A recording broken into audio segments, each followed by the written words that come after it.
Hello అండి. Hi, అందరూ ఎలా ఉన్నారు? అందరు బాగున్నారని అనుకుంటున్నాను.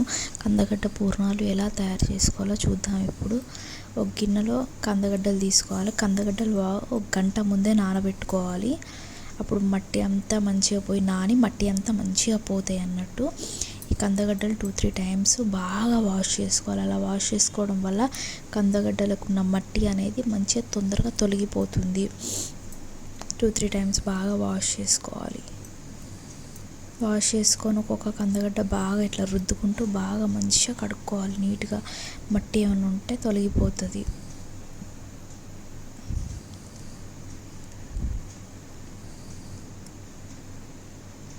మంచిగా వాష్ చేసుకోవాలి. ఈ కందగడ్డలు ఎప్పుడో ఒకసారి దొరుకుతూ ఉంటాయి సాధారణంగా, కాబట్టి మంచిగా కందగడ్డలు బాగుంటాయి తినడానికి. కందగడ్డలన్నీ మంచిగా కడుక్కున్నాం కదా. ఇప్పుడు ఒక్కొక్క కందగడ్డ మంచిగా ఇట్లా గీక్కోవాలి. అలా గీక్కోవడం వల్ల మట్టి ఏమైనా ఉంటే మొత్తం తొలగిపోతుంది అన్నమాట. ఇట్లా మంచిగా గీక్కొని ఆ పైన కింద అది కట్ చేసుకోవాలి.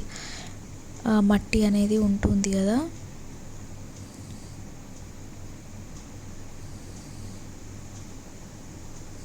ఇట్లా మంచిగా గీక్కోవాలి.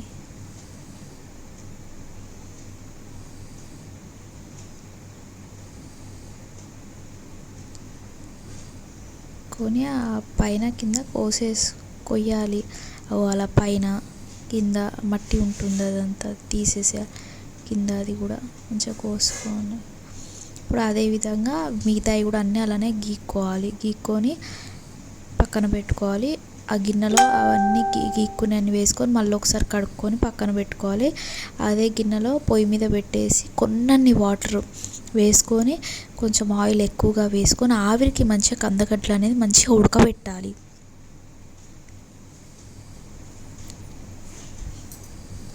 ఉడకబెట్టుకోవాలి మంచిగా లో ఫ్లేమ్లో కందగడ్డలు అనేది మంచిగా ఉడకబెట్టుకోవాలి. ఆవిరితో ఉడికినాయి కదండి ఇప్పుడు కందగడ్డ మంచిగా. ఇప్పుడు గరిటెతోటి మనం ఇలా అంటే మంచిగా లోపలికి పోతుంది. ఉడికినాయో లేదో మనకు తెలిసిపోతుంది. అలాగా మంచిగా ఉడికిపోయినాయి కందగడ్డలు అనేది. అలా మంచిగా ఉడికిపోయినాయి, పర్ఫెక్ట్గా ఉడికిపోయినాయి అన్నట్టుగా. ఈ ఉడికినాయి పక్కన ఒక గిన్నెలో కొన్నన్ని పక్కన ఒక గిన్నెలో తీసుకొని పక్కన పెట్టుకోవాలి. గిన్నెలో తీసుకొని పక్కన పెట్టుకున్నాం కదా. కందగడ్డ అనేది మంచిగా స్మాష్ చేసుకొని అలా బెల్లం యాడ్ చేసుకుంటూ కలుపుకోవాలి. కందగడ్డ అనేది మళ్ళీ మెత్తగా మంచిగా స్మాష్ చేసి అలా బెల్లం కలుపుకోవాలి.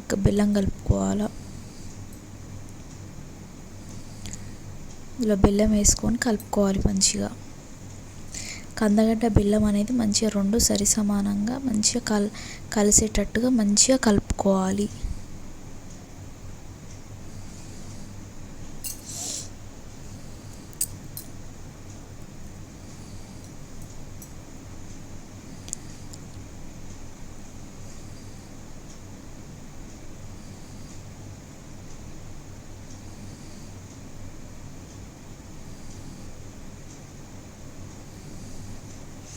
ఆ బెల్లం అంతా యాడ్ చేసుకొని మొత్తం మంచిగా కలుపుకోవాలి. ఇలా మంచిగా కలుపుకోవాలి. ఇప్పుడు చిన్న చిన్న బాల్స్ తీసుకొని పక్కన పెట్టుకోవాలి. అదే ఒక చిన్న గిన్నెలో గోధుమ పిండి తీసుకొని తగినంత కొంచెం సాల్ట్ వేసుకొని, అంటే గోధుమ పిండి పూర్ణాలకి గోధుమ పిండి బదులు మీరు మినప్పప్పుదైనా తీసుకోవచ్చు. నేనైతే గోధుమ పిండి వేస్తున్నా ప్రస్తుతానికి. గోధుమ పిండిలో కొంచెం వాటర్ పోసుకొని మంచిగా చిక్కగా కలుపుకోవాలన్నట్టు. మరి నీళ్ళు కాకుండా చిక్కగా మంచిగా కలుపుకోవాలి మిశ్రమం.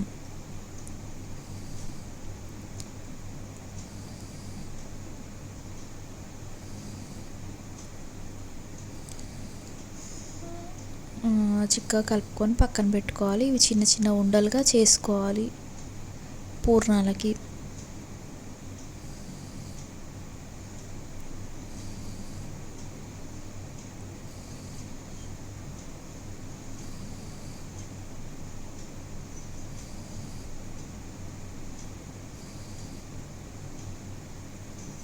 అలా అన్ని రౌండ్గా చేసుకొని పక్కన పెట్టుకోవాలి.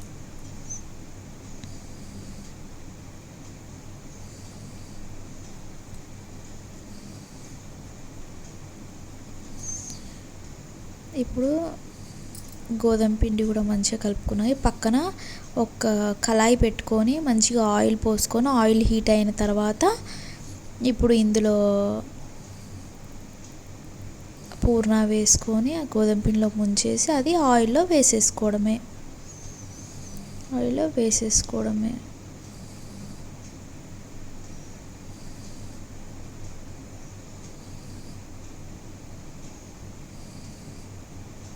ఇప్పుడు ఇది కూడా ఆయిల్లో వేసేసుకోవడమే.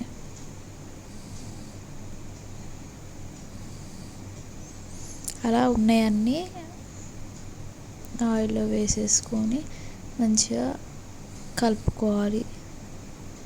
2 సైడ్స్ మంచిగా లో ఫ్లేమ్లో పెట్టి మంచిగా వేయించుకోవాలి.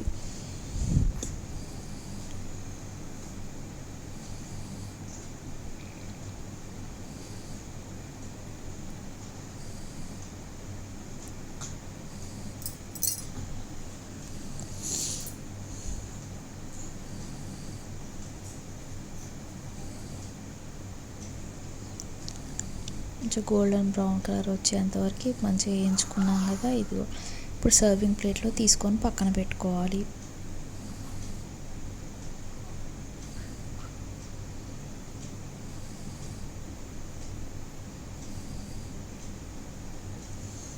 సర్వింగ్ ప్లేట్లో తీసి పక్కన పెట్టుకొని తినేసేయడమే. పూర్ణాలు ఈస్ రెడీ.